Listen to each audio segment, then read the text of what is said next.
अस्सलाम वालेकुम, welcome back to another video. आज का जो बेसिकली हमारा टॉपिक है वो है बोहर्स एटॉमिक मॉडल।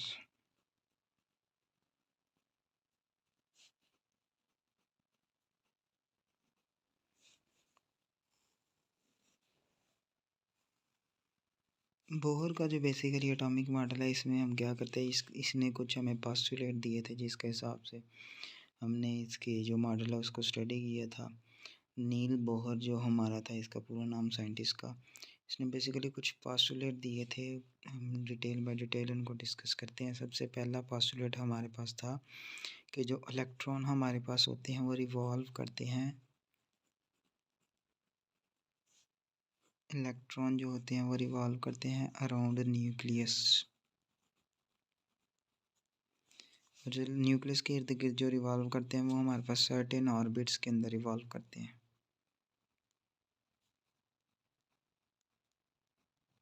यानी कि लेट्स सपोज जी हमारे पास ये अगर हमारे पास आ गया जी न्यूक्लियस है, लेट्स सपोज, तो इसके इर्द गिर्द हमारे पास जो शेल होंगे उसके अंदर जो हमारे पास इलेक्ट्रॉन है वो सर्टेन ऑर्बिट्स के अंदर रिवॉल्व करेंगे।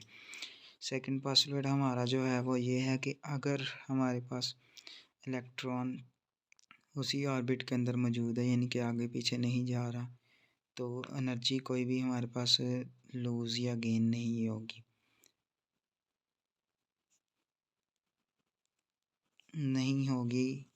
The energy will not be lose और gain if electron remain in the same orbit. यानी कि अगर इलेक्ट्रॉन उसी ऑर्बिट के अंदर रह रहा है तो हमारे पास एनर्जी लूज़ या गेन नहीं होगी। तो अगर एनर्जी लूज़ या गेन नहीं होगी तो जो ऑर्बिट होंगे उनको हम कहेंगे स्टेशनरी ऑर्बिट्स। यानी कि बेसिकली जो हमारे पास ऑर्बिट्स होंगे वो कौन से होंगे, स्टेशनरी ऑर्बिट्स होंगे। यानी कि साकिन, यानी कि उस इलेक्ट्रॉन रिवॉल्व तो कर रहे हैं लेकिन एक ऑर्बिट से दूसरी ऑर्बिट के अंदर या इस तरह नहीं जा रहे, तो जिसकी वजह से वो वहीं रहेंगे। जबकि एनर्जी हमेशा लूज़ या गेन तब होती है जब इलेक्ट्रॉन एक ऑर्बिट से दूसरी ऑर्बिट की तरफ जाता है। यानी कि लेट्स सपोज अगर ये हमारे पास न्यूक्लियस है और न्यूक्लियस के इर्द गिर्द हमारे पास इलेक्ट्रॉन इधर गर्दिश कर रहे हैं, ये हमारे पास जो ऑर्बिट है इसके अंदर इलेक्ट्रॉन लो एनर्जी वाले होंगे, यानी कि लो एनर्जी स्टेट वाला ऑर्बिट है, जबकि जो बाहर वाले होंगे वो हाई एनर्जी स्टेट। अगर इलेक्ट्रॉन लेट्स सपोज इधर से जंप करके इधर जाएगा तो इधर जो कि इलेक्ट्रॉन हमारे पास उधर मौजूद है लो एनर्जी स्टेट में, तो ये हमारे पास होगी उसके इलेक्ट्रॉन की ग्राउंड स्टेट। जबकि बाद में जब इलेक्ट्रॉन हमारा इधर से जंप करके इधर बाहर की तरफ आएगा तो ये बेसिकली हमारी इलेक्ट्रॉन की आ जाएगी एक्साइटेड स्टेट, जिसको हम हाई एनर्जी स्टेट भी कहते हैं। यानी कि दो तरह की स्टेट हम थर्ड पोस्टुलेट में डिस्कस करेंगे। एक होगी हमारे पास ग्राउंड स्टेट और एक होगी हमारे पास एक्साइटेड स्टेट। ग्राउंड स्टेट में हमारे पास इलेक्ट्रॉन जो होंगे उनकी एनर्जी लेस होगी और एक्साइटेड स्टेट में हमारे पास इलेक्ट्रॉन की एनर्जी हाई होगी। जो हमारे पास ग्राउंड स्टेट है बेसिकली इससे इलेक्ट्रॉन, अब क्वेश्चन बनता है कि यहाँ से यहाँ कैसे जाएगा। तो बेसिकली जो इन दोनों के दरमियान एनर्जी का डिफरेंस होगा उसके बराबर का कोई भी एक फोटोन ऑफ लाइट जो हमारे पास जो भी होगी, इन दोनों के एनर्जी डिफरेंस के बराबर एक फोटोन आएगा जिसकी एनर्जी डिफरेंस के बराबर होगी, और वो ये इलेक्ट्रॉन ऑब्ज़र्व करेगा बेसिकली। और जब ये इलेक्ट्रॉन ऑब्ज़र्व करेगा उस फोटोन को तो वो यहाँ पे चला जाएगा। तो यहाँ पे जो बेसिकली जो हमारा ग्राउंड स्टेट से जब एक्साइटेड स्टेट में इलेक्ट्रॉन जाएगा तो एक फोटोन ऑफ लाइट ऑब्ज़र्व करके जाएगा, और जब वापस आएगा तो वही सेम जो एनर्जी डिफरेंस होगा उसके बराबर एक फोटोन एमिट करेगा। एनर्जी हमेशा जो एमिट या ऑब्ज़र्व की जाती है वो स्मॉल पैकेट्स की फॉर्म के अंदर ऑब्ज़र्व की जाती है। पैकेट्स, सो जो एनर्जी हमारे पास एमिट या ऑब्ज़र्व की जाएगी वो स्मॉल पैकेट्स की फॉर्म के अंदर ऑब्ज़र्व की जाएगी। ये फोर्थ पॉइंट है हमारा बोहर के पोस्टुलेट का।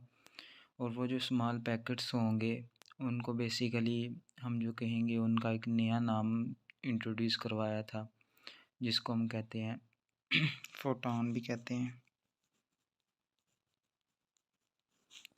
या क्वांटा भी कहा जाता है। तो बेसिकली जो हमारे पास पोस्टुलेट था, इसका फोर्थ पोस्टुलेट था वो ये था हमारे पास कि एनर्जी जो हमारे पास एमिट या ऑब्ज़र्व की जाएगी वो क्वांटा या स्मॉल पैकेट्स की फॉर्म के अंदर ऑब्ज़र्व की जाएगी, और जो एनर्जी डिफरेंस होगा दो ऑर्बिट्स के दरमियान वो इस फार्मूले से दिया जाएगा delta E is equals to H V. जो ये हमारे पास होगी, इसको बेसिकली हम न्यू पढ़ते हैं, केमिस्ट्री की ज़बान में इसे हम न्यू पढ़ते हैं, और ये बेसिकली हमारे पास फ्रीक्वेंसी होती है फोटॉन की।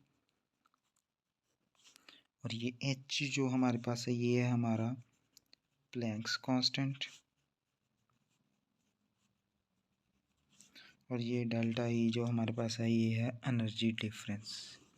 तो बेसिकली जो हमारे पास एनर्जी एमिट या अब्जॉर्ब होगी in the form of small packets, जिसको हम फोटॉन या क्वांटा कहते हैं, तो उनका एनर्जी डिफरेंस हमारे पास होगा delta is equals to H nu. इसको बेसिकली हम प्लैंक्स क्वांटम थ्योरी का फार्मूला ये हमारे पास, यानी कि प्लैंक्स ने जो हमें फार्मूला दिया था फोटॉन की एनर्जी का, ये वो फार्मूला है हमारे पास।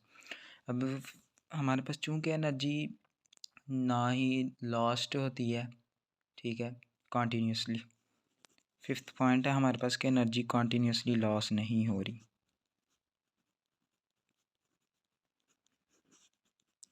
एनर्जी जो हमारे पास है वो कॉन्टीन्यूसली लॉस नहीं होगी। तो चूँकि एक इलेक्ट्रॉन जारी रखता है मूव अपनी revolution around the nucleus in a particular energy level, बगैर एनर्जी लूज़ की, यानी कि बेसिकली वो कहने की क्या कोशिश कर रहा था बोहर जो हमारे पास है, वो कह रहे थे इलेक्ट्रॉन चूँकि हमारे पास रिवॉल्व करता है कॉन्टीन्यूसली अराउंड द न्यूक्लियस, तो एनर्जी तो हमारे पास कॉन्टीन्यूसली लॉस नहीं हो रही है, तो वो क्या करता है एक पार्टिकुलर एनर्जी लेवल के अंदर एनर्जी लूज़ किए बगैर रिवॉल्व करता रहता है। और वो जो स्टेट थी जिसके अंदर वो मूव कर रहा था, बेसिकली मैंने ऊपर भी आपको बताया कि वो हमारे पास थी ग्राउंड स्टेट, यानी कि जहाँ एनर्जी हमारे पास एमिट नहीं कर रहा, लॉस नहीं कर रहा, वो क्या कर रहा है मतवातर रिवॉल्व करता जा रहा है अराउंड द न्यूक्लियस। जबकि बेसिकली जो ही इलेक्ट्रॉन हायर ऑर्बिट के अंदर जाएगा, तो ये बेसिकली ये हमारे पास आ गई ग्राउंड स्टेट इसकी। तो ये जो हमारे पास जहाँ पे इलेक्ट्रॉन एनर्जी कंटिन्यूसली लूज़ नहीं कर रहा, तो उसको हम कहेंगे ग्राउंड स्टेट। ये बेसिकली हमने ऊपर भी डिस्कस किया था।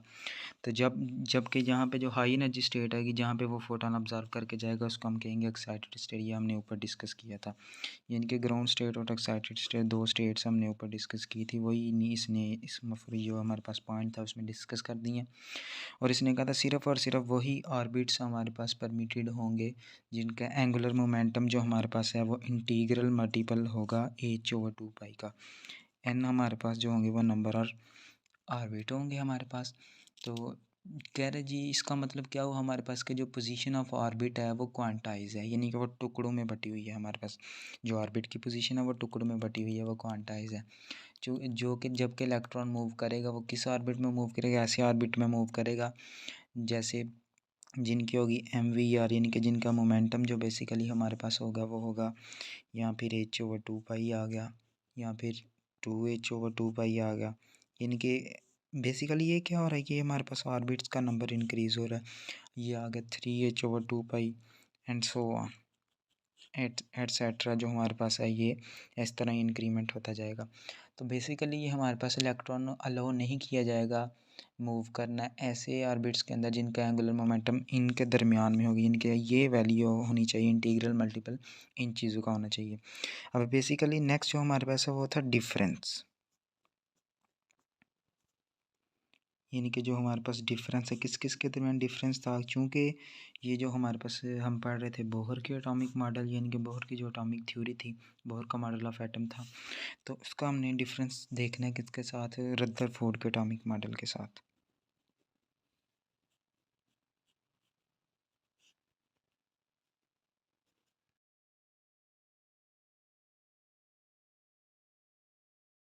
जी, तो उसका फर्स्ट पॉइंट हमारे पास था, बोहर बिलीव करता था क्वांटाइजेशन ऑफ एनर्जी के ऊपर, यानी कि बोहर कहता था कि एनर्जी की क्वांटाइजेशन होती है,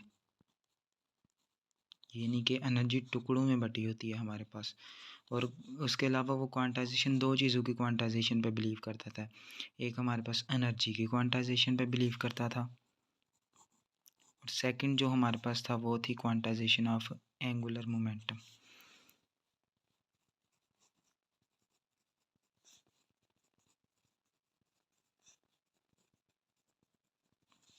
और ये क्वांटाइजेशन किसकी थी, एनर्जी और एंगुलर मोमेंटम ऑफ इलेक्ट्रॉन की।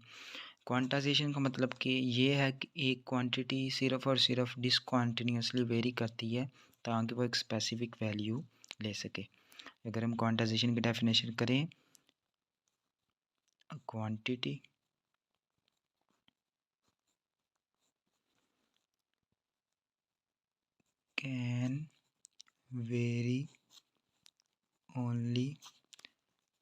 this continuously